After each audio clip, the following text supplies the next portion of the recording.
My mother was still laughing when she said it. "Denise just needs somewhere stable for a few months," she told me, folding her napkin into her lap like the matter was settled. "And since you have that extra space on Delbrook Avenue." My father nodded along, cutting his chicken. He did not look up. My sister sat across from me with her hands folded on the table and a small, patient smile on her face, the kind of smile that meant she already knew how this ended. It was Sunday, 6:47 p.m. The kitchen smelled like pot roast and the particular kind of warmth that only exists in rooms where everyone is pretending nothing is wrong. I let my mother finish her sentence. I set my fork down. "That's funny," I said. "I haven't lived there for 6 weeks." The laughing stopped. My father's knife went still against his plate. My sister's smile didn't move exactly, but something in her eyes shifted, a small recalculation happening behind them. My mother looked at me the way she used to look at report cards she didn't understand, not angry yet, just trying to find the error. "What do you mean you haven't?" she started. "I mean I moved out 6 weeks ago," I said. "The apartment on Delbrook is empty." The silence that followed had a texture to it. I could feel the laminate blister at the edge of the dining table under my thumbnail, the same lifted seam I'd been pressing since I was 12 years old, sitting in this same chair, waiting for the conversation to turn toward whatever my sister needed next. "My name is Renata Coles. I was 31 years old that Sunday, and I had been living quietly in a new apartment on Farwell Street for 43 days without telling a single member of my family. That is not the part the story starts at. The story starts earlier, about 2 years earlier, when I first understood that the apartment on Delbrook Avenue was going to become a problem. I had signed the lease on Delbrook myself at 28, after 18 months of carrying 2 jobs and a side bookkeeping contract that ran Friday nights and most of Saturday mornings. I had been the only one in those rooms during those hours, the only one watching the clock edge toward midnight, the only one who knew which client needed their quarterly figures sorted by the time the bank opened Monday. The rent was $724 a month, not low for that part of Dayton but not unreasonable for what it was. A clean 1-bedroom on the 2nd floor with a window above the fire escape and a landlord who answered his phone. I had negotiated a 2-year term and a small discount on the security deposit in exchange for agreeing to handle minor interior repairs myself. I painted the bedroom.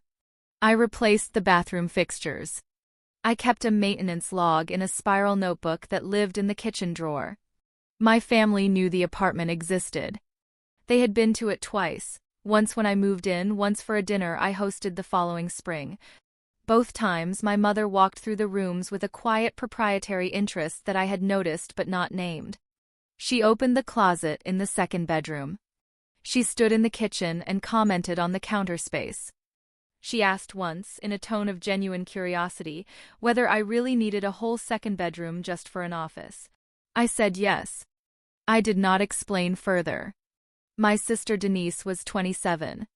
She had moved back to our parents' house on Carline Road after her 3rd job in 4 years didn't work out, and she was waiting, she always described it as waiting, for something better to come along. My parents described it as a temporary situation. They had been describing it that way for 14 months. The prior incident that had set the template was a car. 3 years earlier, I had sold my old hatchback and saved for 8 months to buy a reliable used sedan, a decision I made alone, researched alone, and paid for alone. I had test-driven 4 models, compared insurance rates for each, and bought the one whose service history I could verify. Within a week of the purchase, my mother asked whether Denise could borrow it while her own car was being repaired. I said yes. The repair took 11 weeks. During those 11 weeks, I rearranged 3 client visits and took the bus to a certification exam in the rain. When I finally asked for the car back, my father sat me down and told me that I needed to be more understanding of my sister's situation. He said Denise was going through something difficult. He said I had always been the one who could handle inconvenience.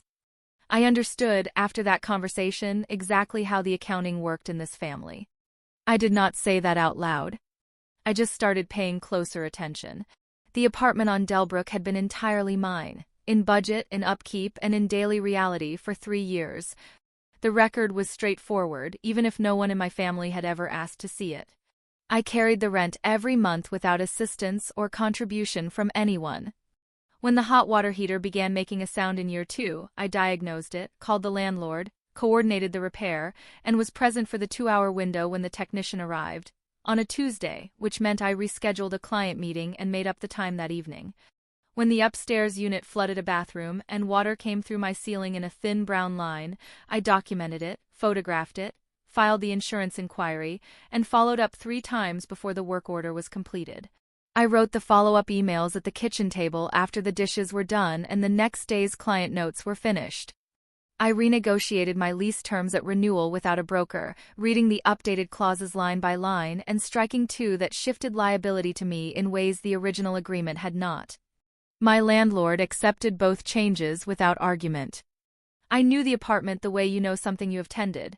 It sounds at different hours, the way the second bedroom door swelled in August and had to be lifted slightly to close, the exact position the kitchen window needed to be in for the cross-ventilation to work in the evenings.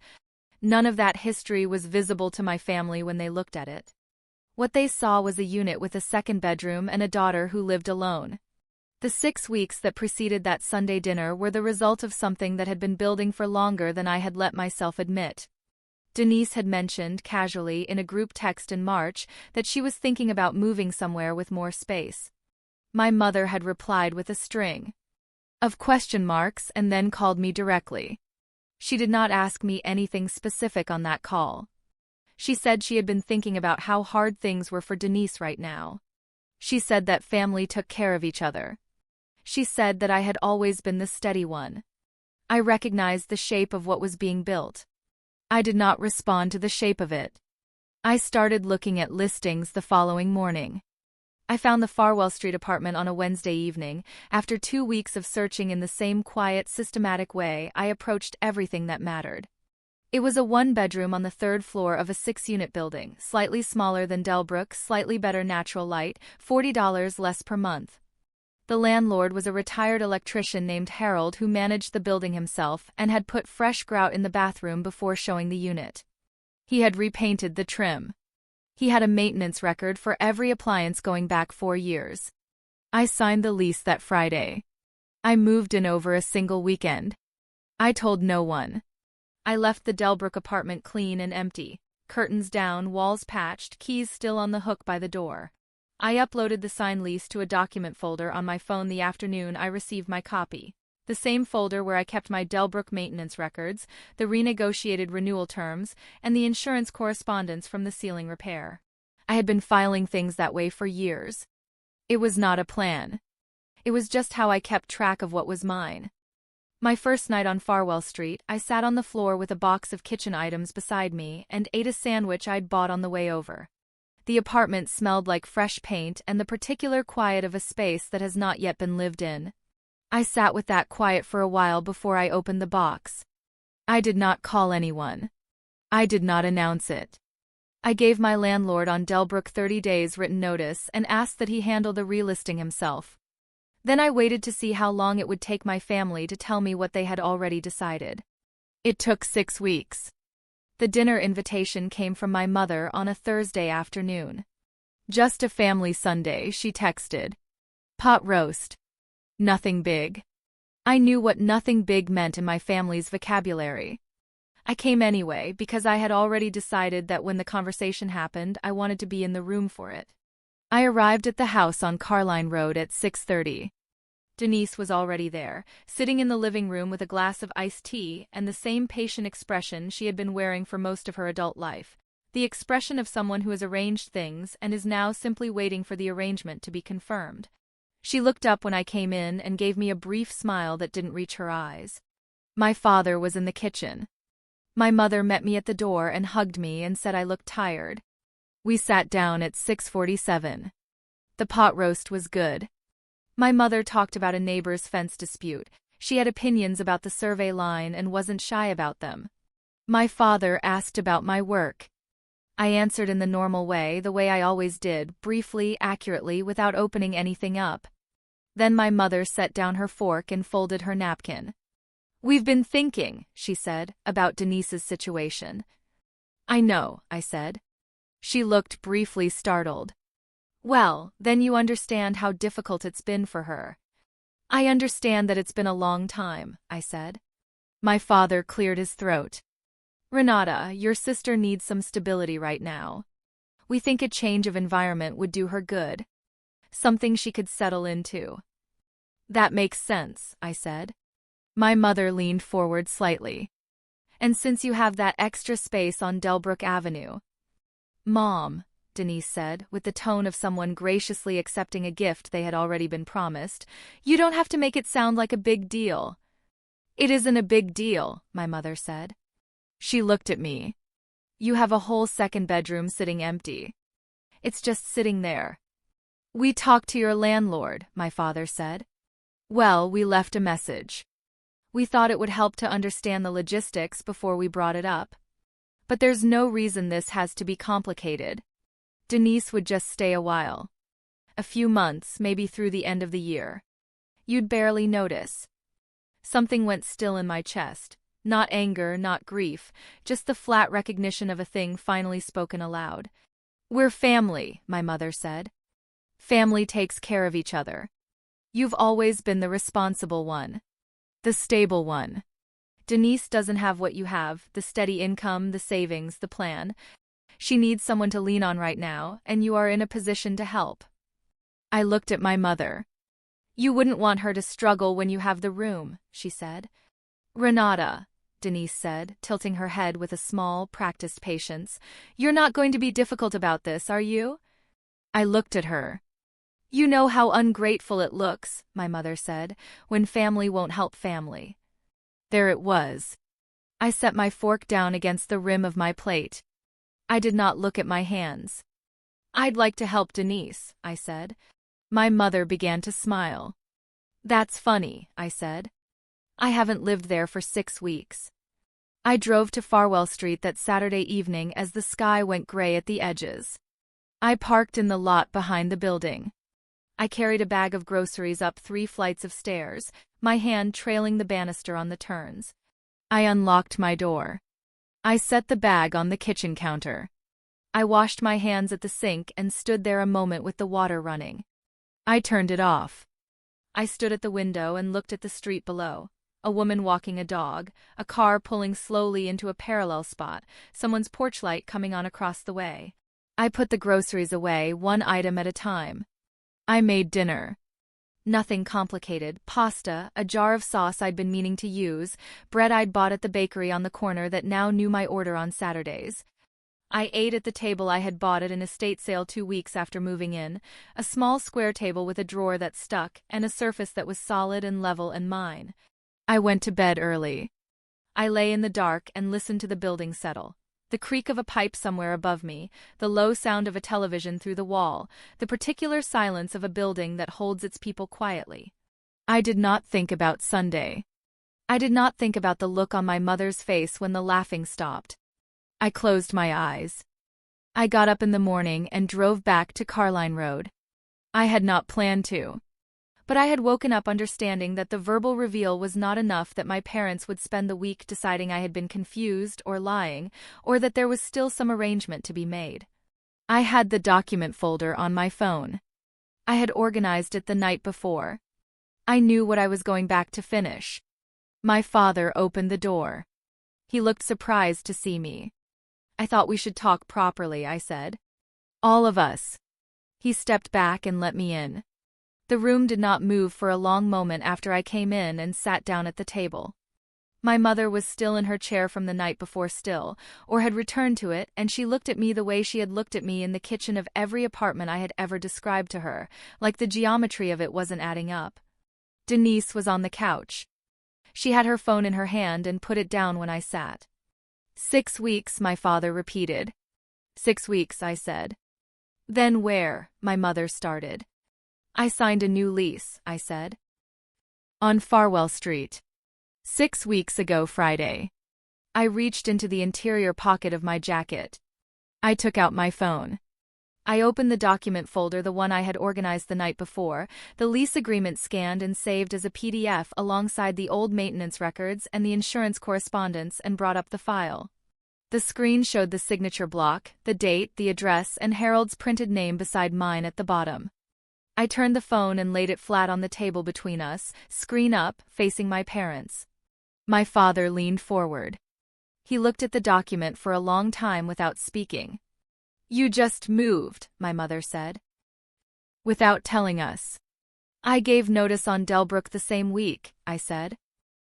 It's been available for re-rental for over a month. Why would you do that? Denise said. Her voice had changed, the patience in it was gone, replaced by something sharper underneath. Why would you move without saying anything? I didn't think it required a family announcement, I said. Renata, my mother said, and her voice had the tremor in it now, the one that usually preceded a long conversation about how I didn't understand what family meant. You can't just… You left a message with my landlord, I said. Without asking me. Silence.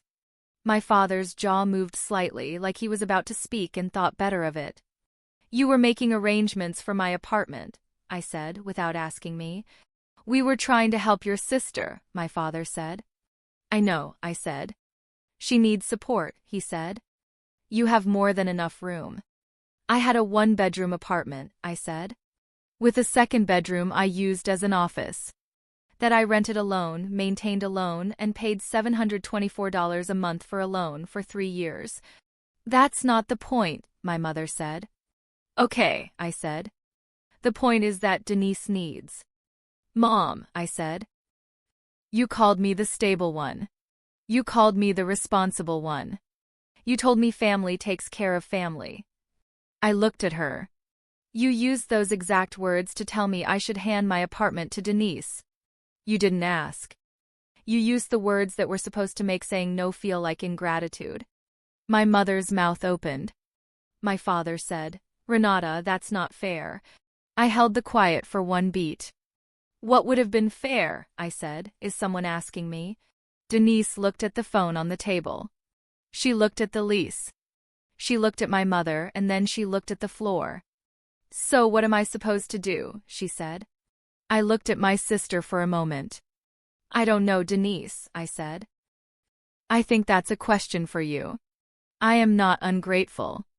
I am someone who signed my own lease on my own terms 6 weeks before this conversation, because I knew it was coming and I wanted to be standing on solid ground when it arrived. I picked up my phone. I put it back in my pocket. The three of them sat at the table on Carline Road. I stood up. I thanked my mother for the pot roast the night before because it had genuinely been good. I walked to the door and let myself out. No one followed me to the porch. 3 months passed. I was standing in the hallway of my apartment on Farwell Street one Tuesday morning, pulling on my jacket before work, when I noticed the brass hook I had installed on the inside of the door the week I moved in.